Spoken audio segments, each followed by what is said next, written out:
what's up? It's Kathy and I'm back with another process video, and this one is for the video day scrap madness that is going on for the month of March, and it's hosted by Laura Alberts and Miranda Weber, and I got to be the guest designer for today, and it's really kind of nice to get to still get to participate in some of these things. I have a very sporadic posting schedule right now, so getting asked to participate in these types of projects and hops and everything is really nice, because it gives me some motivation to get to scrapping, because I haven't really been able to do much lately, and some of it's actually been because I've been doing some some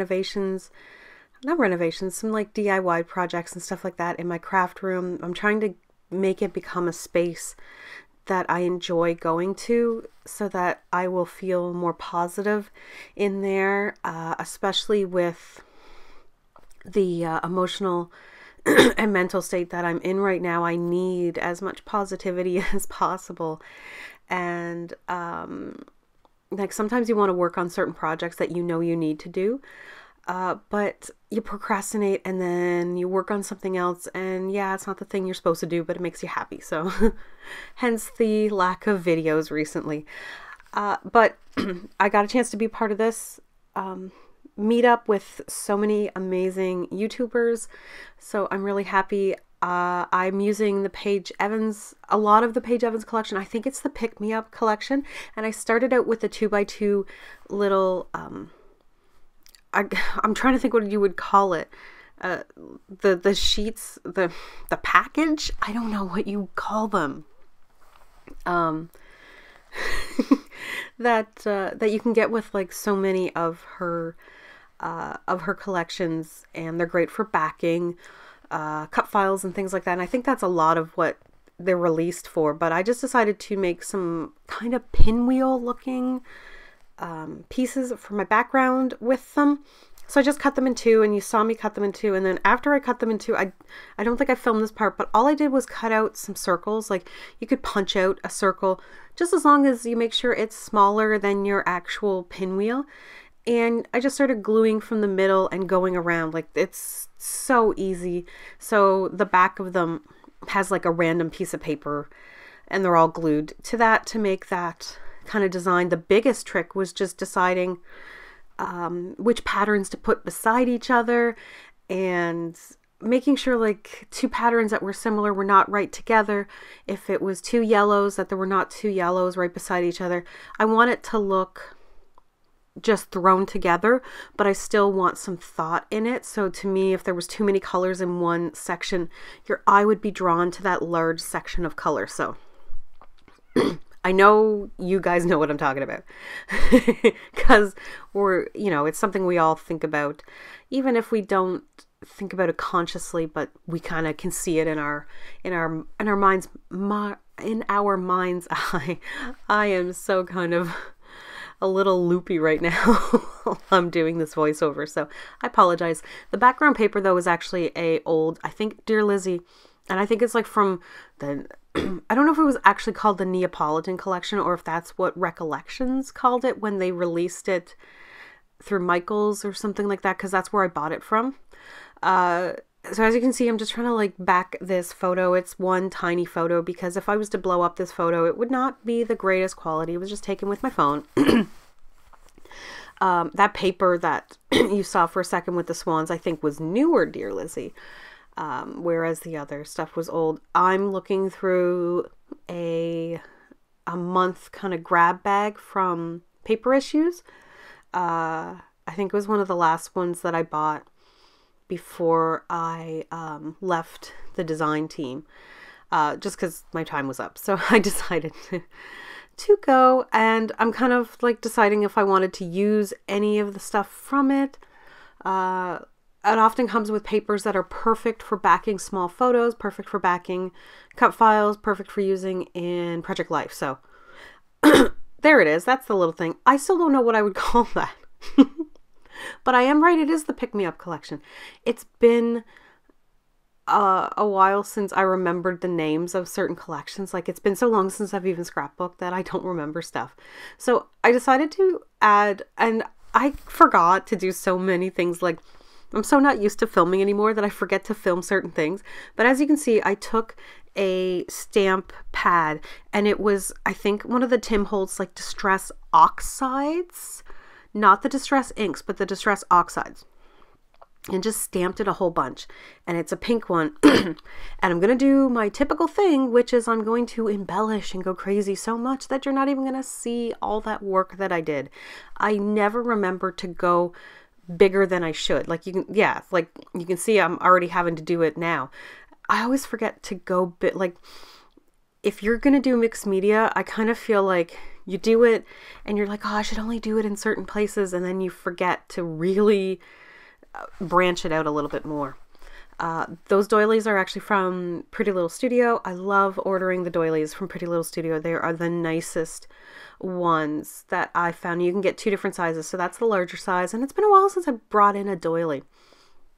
So it was kind of nice to like do something really frilly and kind of girly for this. And then I'm just going to kind of go crazy with a lot of embellishments that are from the Paige Evans Pick Me Up line, because it's a chance to use them.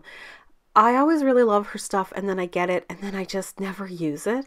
And it's not because there's anything wrong with it. It's just I have to have certain inspiration, and there are certain colors that don't necessarily match. And my cat is at my door again. He gets really sooky when he can't get in my craft room to see me, so he's picking at the door. So you may hear that, and I really do apologize, but I don't want to get up and stop filming the voiceover. Oh my gosh, they're making little pitiful meows.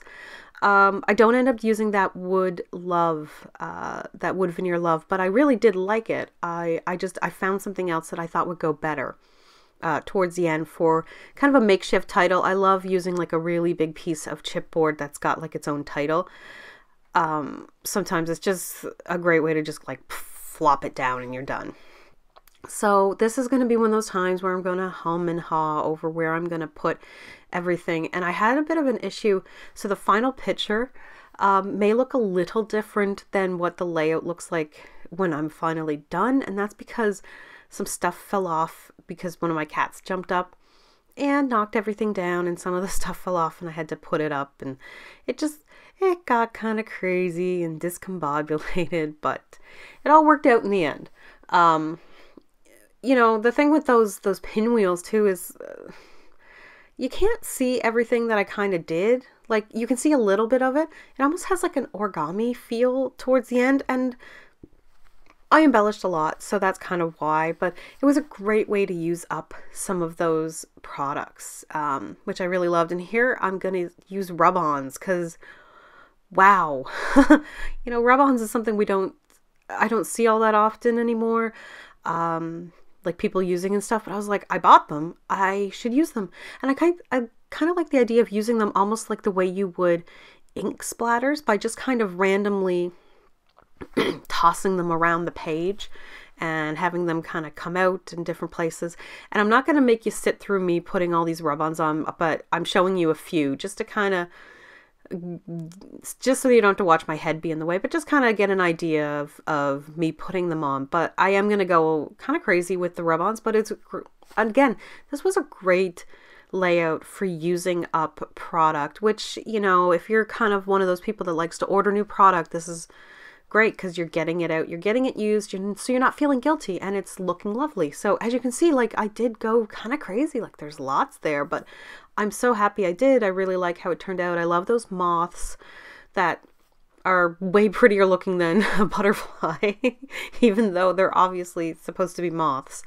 But yeah, like it just all matched really well. This is one of those layouts that kind of came together really easily. And I think a lot of that just had to do with the fact that I'm using primarily the same collection. So obviously it's all very matchy-matchy. It works out so well.